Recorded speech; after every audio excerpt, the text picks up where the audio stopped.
Hello focus, आज जिस opportunity के बारे में हम लोग आपस में बात करने वाले हैं, ये अपॉर्चुनिटी हमारे नेशनल लॉ यूनिवर्सिटी दिल्ली में निकाली गई है, जिसको आप सभी लोग एनएलयू दिल्ली के नाम से जरूर जानते होंगे। एनएलयू दिल्ली ने अपनी ऑफिशियल वेबसाइट पे ये डिटेल्ड एडवर्टाइजमेंट पब्लिश किया है regarding recruitment of academic fellows. इस पूरे डिटेल्ड एडवर्टाइजमेंट की हर एक डिटेल आप सभी कैंडिडेट्स के साथ शेयर करने से पहले एक इंपॉर्टेंट इंफॉर्मेशन वीडियो की स्टार्टिंग में आप सभी कैंडिडेट्स को देना चाहता हूं। जो भी कैंडिडेट अभी लॉ स्टूडेंट है, लॉ ग्रेजुएट हो चुका है या फिर प्रैक्टिसिंग एडवोकेट है, ऑल ओवर इंडिया के किसी भी कोर्ट में अगर आप लोग चाहते हैं हमारे इंडिया में हमारे लॉ ग्रेजुएट्स के लिए कोई भी वैकेंसी निकले, चाहे वो आपकी इंटर्नशिप की अपॉर्चुनिटी हो, जुडिशरी की अपॉर्चुनिटी हो, कोई कॉर्पोरेट वैकेंसी हो या फिर सेंट्रल और स्टेट गवर्नमेंट के द्वारा निकाली गई कोई बैंक की वैकेंसी हो, पब्लिक सेक्टर अंडरटेकिंग यानी पीएसयू की वैकेंसी हो या फिर हमारे प्रैक्टिसिंग एडवोकेट्स के लिए निकाली गई कोई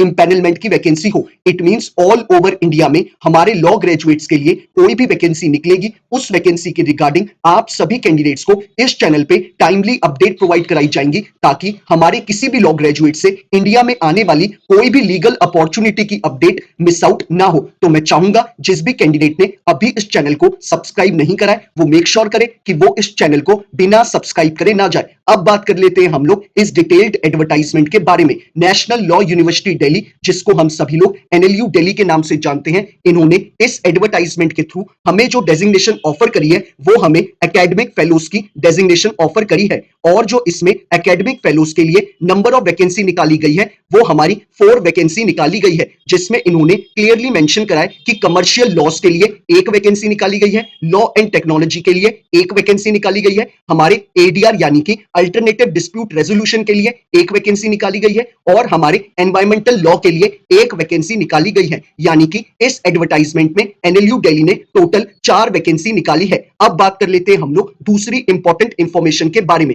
यानी कि एलिजिबिलिटी क्राइटेरिया के रिगार्डिंग। एलिजिबिलिटी क्राइटेरिया के एजुकेशनल क्वालिफिकेशन में इन्होंने क्लियरली मेंशन करा है, एनएलयू दिल्ली ने क्लियरली मेंशन करा है कि अगर आप एक एलएलएम डिग्री होल्डर हैं, यानी कि मास्टर्स डिग्री होल्डर हैं और आपने अपनी एलएलएम में 55% एंड अबव स्कोर करा है, तो आप इनके एजुकेशनल क्वालिफिकेशन के क्राइटेरिया को फुलफिल करते हैं। अब बात कर लेते हैं हम लोग दूसरी इंपॉर्टेंट इंफॉर्मेशन के बारे में, यानी कि डिजायरेबल क्वालिफिकेशन के रिगार्डिंग। इन्होंने क्लियरली मेंशन करा है कि अगर कैंडिडेट एक पीएचडी डिग्री होल्डर है तो वो इनके लिए एक डिजायर्ड कैंडिडेट है, उस कैंडिडेट को प्रेफरेंस दी जाएगी बाकी दूसरे कैंडिडेट से। और साथ ही साथ इन्होंने एडवर्टाइजमेंट में क्लियरली मेंशन करा है कि कैंडिडेट ने अपनी अंडर ग्रेजुएशन की डिग्री 1 जनवरी 2018 के बाद कंप्लीट करी हुई होनी चाहिए, तभी वो इस पूरे रिक्रूटमेंट प्रोसेस का पार्ट बन सकता है। तो ये इन्होंने हमें एलिजिबिलिटी क्राइटेरिया बताया है इस पूरे रिक्रूटमेंट प्रोसेस के रिगार्डिंग। अब बात कर लेते हैं हम लोग हमारे रेम्यूनरेशन यानी सैलरी के रिगार्डिंग। इन्होंने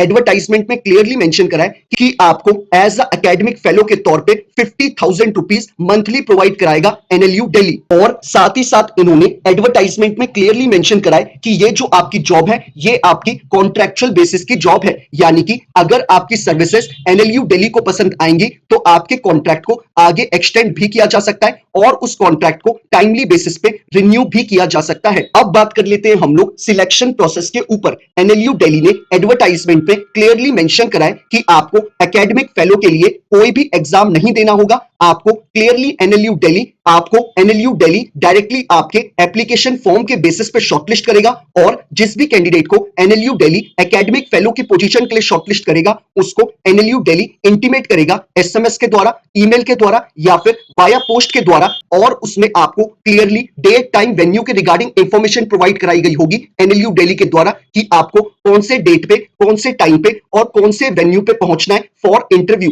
तो ये इन्होंने आपको सिलेक्शन प्रोसेस के रिगार्डिंग इंफॉर्मेशन प्रोवाइड कराई है। अब बात कर लेते हैं हम लोग कि हमें इस पूरे रिक्रूटमेंट प्रोसेस का कैसे पार्ट बनना है। आप वीडियो के डिस्क्रिप्शन बॉक्स में जाएंगे, आपको जो पहला लिंक अवेलेबल है आप उस पर क्लिक करेंगे, क्लिक करते ही आपके स्क्रीन पे ये पूरा एडवर्टाइजमेंट खुल के आ जाएगा। आप चाहे तो इस एडवर्टाइजमेंट को डाउनलोड कर सकते हैं या फिर अपने मोबाइल के स्क्रीन पे ही इस पूरे एडवर्टाइजमेंट को स्क्रॉल डाउन करके पढ़ सकते हैं। ऐसे ही वीडियो के डिस्क्रिप्शन बॉक्स में जो आपको सेकंड लिंक अवेलेबल है, आप उस पर क्लिक करेंगे। क्लिक करते ही आप डायरेक्टली एनएलयू दिल्ली की वेबसाइट पे चले जाएंगे, जहां पे आप एकेडमिक फेलो की पोजीशन के लिए ऑनलाइन अप्लाई कर सकते हैं। और आपको क्लियरली इन्होंने अपने एडवर्टाइजमेंट में मेंशन करा है कि आपको ऑनलाइन फॉर्म को फिलअप करते वक्त क्या क्या चीजें मेंशन करनी है। इन्होंने क्लियरली मेंशन करा है कि आपको 750 वर्ड्स में स्टेटमेंट ऑफ पर्पस लिखना है, यानी कि आपको मेंशन करना है कि आप एकेडमिक फेलो की पोजीशन के लिए क्यों अप्लाई कर रहे हैं, क्यों आपको एनएलयू दिल्ली के द्वारा हायर किया जाए। तो ये चीजें आपको स्टेटमेंट ऑफ पर्पस में मेंशन करनी है, और वो भी आपको 750 वर्ड्स के अंदर में करनी है। साथ ही साथ इन्होंने बोला है कि आपको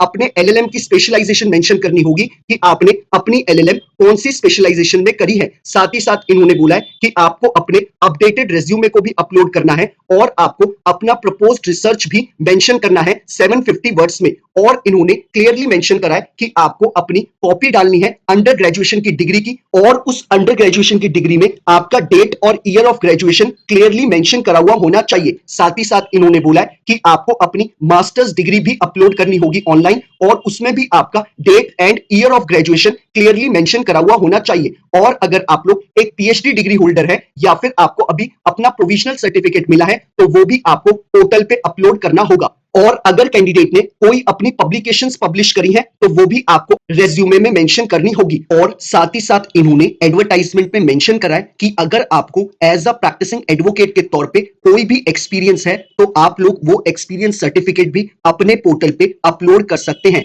और कोई अगर दूसरा डॉक्यूमेंट है जो आपको लगता है कि इस पोजीशन के लिए वो आपके एनएलयू दिल्ली के लिए रेलेवेंट है, तो आप वो डॉक्यूमेंट भी पोर्टल पे अपलोड कर सकते हैं। तो ये इन्होंने हमें सारा एप्लीकेशन प्रोसेस में क्या क्या चीजें आपको पोर्टल पे अपलोड करनी है वो मेंशन करी हैं। और साथ ही साथ आप सभी कैंडिडेट्स को मेक श्योर करना है कि आप इस एप्लीकेशन फॉर्म को बिफोर 14th ऑफ जुलाई 2024 रात 12 बजने से पहले फिलअप कर दे, तभी आप इस पूरे रिक्रूटमेंट प्रोसेस का टाइमली पार्ट बन पाएंगे। याद रखिएगा, 14 जुलाई 2024 से पहले रात 12 बजने से पहले आपको ये फॉर्म फिलअप कर देना है, तभी आप इस पूरे रिक्रूटमेंट प्रोसेस का पार्ट बनेंगे। और साथ ही साथ इन्होंने एडवर्टाइजमेंट में मेंशन करा है कि अगर आपको एनएलयू दिल्ली की तरफ से अगले 4 हफ्तों में, यानी 14th ऑफ जुलाई के अगले 4 हफ्तों में आपके पास एनएलयू दिल्ली की तरफ से कोई भी इंटीमेशन नहीं आता है, इट मींस आपको एनएलयू दिल्ली ने सिलेक्ट नहीं करा है इंटरव्यू के लिए। तो ये इन्होंने अपने एडवर्टाइजमेंट में क्लियरली मेंशन करा है। बाकी अगर आपको